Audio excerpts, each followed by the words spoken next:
Remember how we talked about JonTron? Yeah, well, a whole 8 months after he lost his sponsorships and, he was basically ridiculed off the internet, well, you had him on your podcast. Oh, you've always been an incredibly generous and gracious friend to us. Thanks, dude. And I genuinely love this guy. Dude, and we same to miss you. I know, I miss you haven't too. seen you so long. It's been too long. Now that I'm officially, guest number 600,005. 31. Not that many. Not that deep. Just kidding. Did you see that reaction? Like, that signals to me that JonTron wasn't really welcome on the podcast until the dust had blown over completely. You can go to represent.com/JonTron. I think that's the link, but it's on represent.com. Represent.com/JonTron. Actually, that should take you there. Sorry. I never did like merch before, really. So we have a they're call number. linking in the chat to your store. Oh, they're linking in the chat. Great. No, cool. Awesome. Thanks, guys. You had an infamous debate. Holy shit! So after 8.5 months, and after everybody's basically forgot about it, now you give JonTron a platform to defend himself? Well, I mean, if you and John agreed to do this beforehand for him to discuss it, then that makes sense. That's fine. It happened. How long ago was that now? I don't keep track. I don't know. It was like a year or so. I don't remember. Wow, has it been that long? Yeah, like 9 months or something. So if you're uncomfortable with anything, like, you don't have to comment at all. Like, I don't really want to get into this. It's a minefield of sorts. I'm not going to go back and nitpick everything I said and qualify it or anything. I'm not really going to get into it. But, I guess the main question on everyone's mind is, is he a racist? Is he a Nazi? Mm-hmm. No, I treat every single person with the same respect they afford me. That's basically my full statement. Okay. Mm-hmm. I mean, do you feel like you said some things that you regret? Yeah,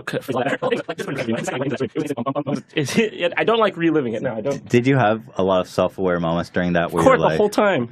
You're just like, I was like, I should not be here. I was wondering that. I saw you doing it. I'm not the John, person. No. I was like, I'm not the person to fight this battle. Right. Yeah. Mm-hmm.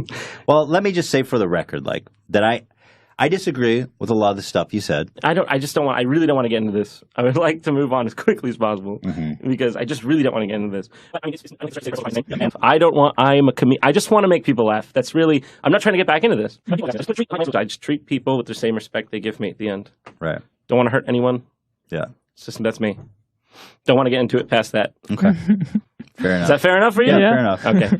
I kind of want to ask you, tell me if you don't want to talk about it. Yeah, Ethan, I don't think he wants to talk about it. But I wanted to ask you stuff that I find interesting. People still want me to do comedy, so I've clearly, yeah. I mean, I've just continued down that path, and I don't really feel like dredging it up because it's pointless. Yeah. Not going to get anything else out of me from it. Not you. Yeah. Just like there's nothing. I have nothing to say. I'm just more interested in like the journey you had of like you went through it. It was something that sucked, obviously, and a lot of times passed. And like you feel like you've learned a lot from it, or you're in a better place now. From certainly it. Learned I've definitely learned, like, one of the biggest things I've learned is just how to have restraint. And you were in an emotional state at the time. Yeah, it was in an emotional state. And I'll tell you one thing. Not defending, by the way, I just want to say for the record, I'm not defending what you said. I just state, again, for the record, I disagree with a lot of the shit you said. Okay. But that's fine. Like, but it's we okay. can still be friends. Yeah, I'm not going to be like... We can still talk about it. That's part of the problem is that people were like, I can't believe that you're still friends with John. And I'm like, why? He's the same person. Like, I love him. He's a good friend of mine. Like, we can talk about this stuff amongst each other and try to find a common ground, right? Yeah. Look at that fucking dick. Like, it's way better to have a conversation and try to understand each other. Otherwise, you just end up with these segregated groups, people who hate each other. Yeah. Like, you really expect me to just be like, fuck off. Oh, Ethan's a hypocrite. Fuck off. You said something that I disagree with, and I can't talk to you anymore. That nobody's talking about it on Twitter. He doesn't pick a side, so you unfollow him? Like, that's how sick is that? That's why I didn't want to get into this too much. It's something that I'm just focused on comedy now. That's totally fair. I understand. Which, by the way, you're doing very good. Thank you, because your last videos were really good. Thanks so much. Like, what was this? Like, yeah, and I noticed you. I mean, you. And he keeps going. My God, how does he do it, man? You know, and it just keeps getting worse. Immediately after this, he segues into talking about his depression. He makes it about himself. You know, the audience doesn't think about this. They just see the fun. No, totally. And it's frustrating. Anyway, it's a conversation for another time. But yeah, no, I don't want to probe too deep. I'm just here. thinking about it. It's fine. Dude, you're gonna come out on top, I guarantee. I want to talk about it, but I need to think about it a lot more. Yeah, when I saw this podcast, it made me realize that Ethan is the Iago of YouTube. He isn't friends with you unless he has something to gain. You know, maybe he's friends like Leafy friends, you know?